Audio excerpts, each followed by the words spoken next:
Welcome to the Deep Dive.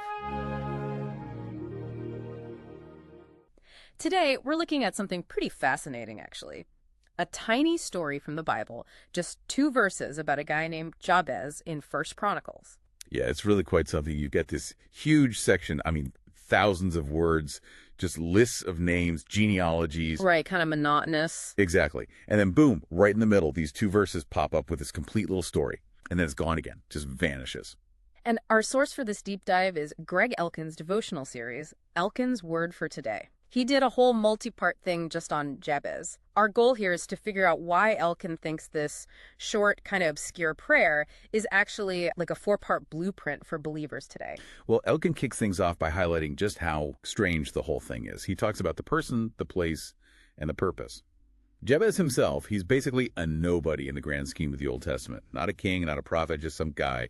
His story doesn't really push the main narrative forward. And the place you mentioned smack dab in the middle of that long list of names. Why there? It's baffling.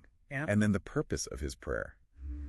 It seems almost, simple compared to these epic prayers you see elsewhere. He's asking for stuff for himself. Yeah, very personal stuff. Maybe even a bit self-serving, you could argue. Precisely. And that's kind of the jumping off point for Greg Elkan's whole analysis. Okay, let's unpack this then. Starting with what I think feels the most controversial, maybe, that first line. Oh, thou wouldest bless me indeed. Just, wow, he's praying for himself, point blank. Not the nation, not his community, him.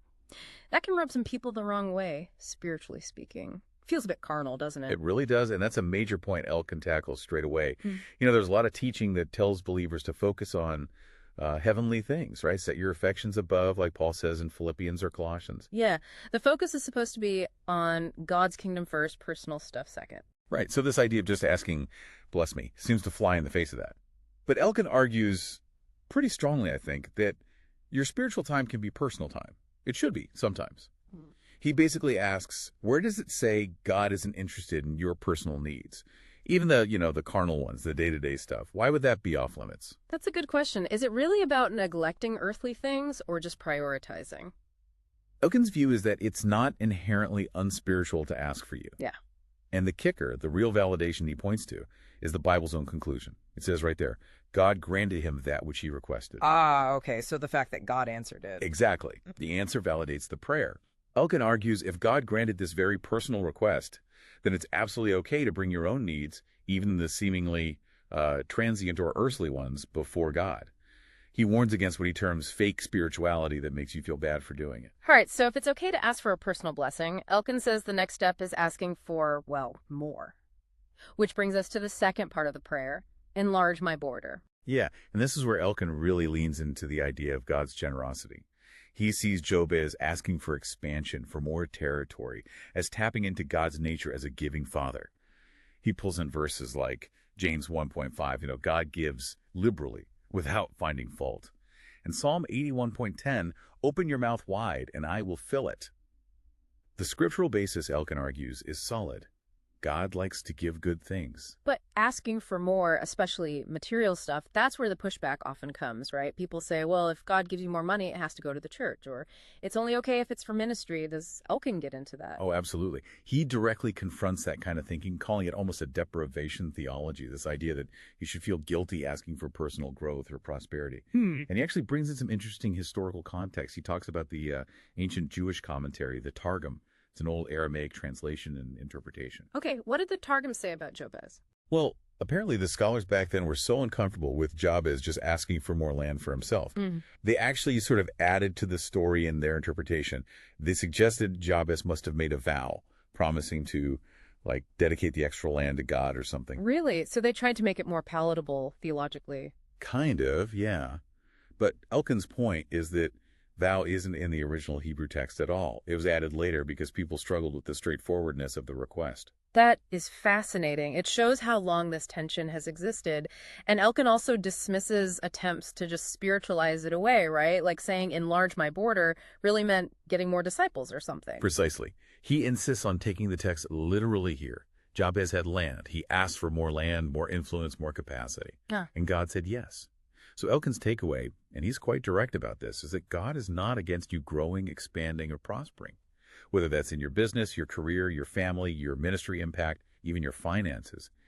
He encouraged you to actually ask for that increase, that quantum leap. Permission to think bigger, essentially.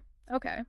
That naturally leads into the third request, which shifts from the material to the spiritual, and that thine hand might be with me. This part is really insightful, and Elkan makes it personal. He talks about his own struggle with that famous hymn, Abide With Me. Oh, yeah, I remember reading that. He felt weird singing Abide With Me because, well, God already promised in Hebrews, I will never leave thee nor forsake thee. So if God's presence is a guarantee, why ask for it? That was his initial problem, yeah. Yeah. But his breakthrough, and this is key to his teaching on this phrase, was realizing the prayer isn't necessarily about getting God to be there because he already is. It's about increasing the believer's awareness of that presence. Ah, okay. So it's not God show up. It's more like, God, help me realize you're already here. You got it. The act of praying for God's hand to be with him, Elkan says, would heighten his awareness of God's presence. And he makes this really important distinction between the Old and New Testaments. Jabez, living under the Old Covenant, didn't have the same promise of the Holy Spirit constantly dwelling inside him like believers do now. But by making this request and getting it granted, Jabez was effectively starting to experience a kind of New Testament promise, that sense of ongoing divine partnership and guidance, ahead of his time in a way.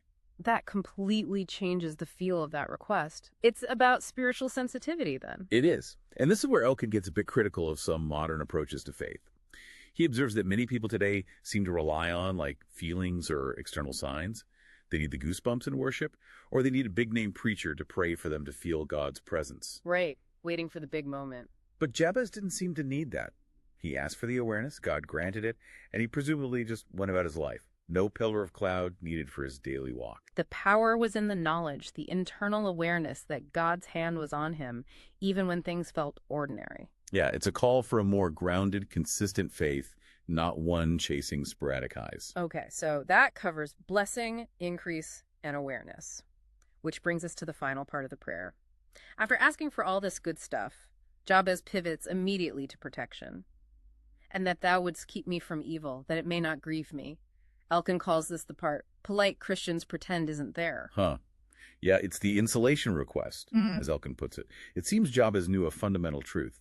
Big blessings can attract big problems. Success can bring its own dangers. So he asks for the harvest, the blessing, but in the very same breath, he asks for the hedge, the buffer, to protect him from the potential pain or grief that could come with it. And Elkan is clear, this isn't a lack of faith, is it? It's something else. He calls it realistic faith. It's not doubt, it's wisdom. It's acknowledging that we live in a world where things can go wrong, where success can breed jealousy, pride, or new temptations. Jabez was asking for both offense, the blessing, and increase, and defense, the protection simultaneously. And Elkan argues this balance is actually all over the Bible. It's not unique to Jabez. How so? What other examples does he use? Well, he points to King Solomon, for instance. Solomon asked God for wisdom. That was his main request. But God also gave him riches and honor on the side, almost as a bonus package. Or King David. David prayed for victory over his enemies, and God granted that, but also gave him peace and stability in his own household. Elkan's point is, why pray only half the prayer? Why ask for the good stuff, but forget to ask for protection around it? And the ultimate model for this balance, Elkan notes, is in the Lord's Prayer itself. Absolutely. Jesus taught his disciples to pray, give us this day our daily bread. There's the provision, the blessing, and also deliver us from evil. There's the explicit request for protection. Both are essential, part of the same package. It makes so much sense when you put it like that. And Elkan makes it really practical, too. He doesn't just talk theory. He tells the reader, basically, name your evil. Yes, that's the challenge. The potential evil, or grief, is often specific to the blessing you're asking for. If you want your business to grow, maybe the evil you need protection from is greed, or maybe cutting corners. Or if you're asking for a promotion. Maybe the danger is pride, or becoming isolated, or neglecting your family. It's about being specific and honest about where things could go wrong for you. So it's acknowledging that the blessing itself isn't the problem, but our human weakness or external pressures can corrupt it or turn it sour. Exactly. The danger might come from within us, or from how the world reacts to our success. Jabez knew this. His name literally means he causes pain, perhaps because of a difficult birth. He didn't want his name to be his destiny. He didn't want the blessing to end up causing grief. Right. So he prayed proactively, built the fence before the problems showed up. So if we synthesize Greg Elkan's argument from his Word for Today series, what he's saying is that these two short verses about Jabez offer this incredibly complete picture for a thriving faith life. It's a model that encourages you to boldly ask for personal blessing and significant increase. Then, to actively cultivate an awareness of God's constant presence and guidance. And finally, to have the realism and wisdom to ask for protection from the specific dangers that could undermine those very blessings.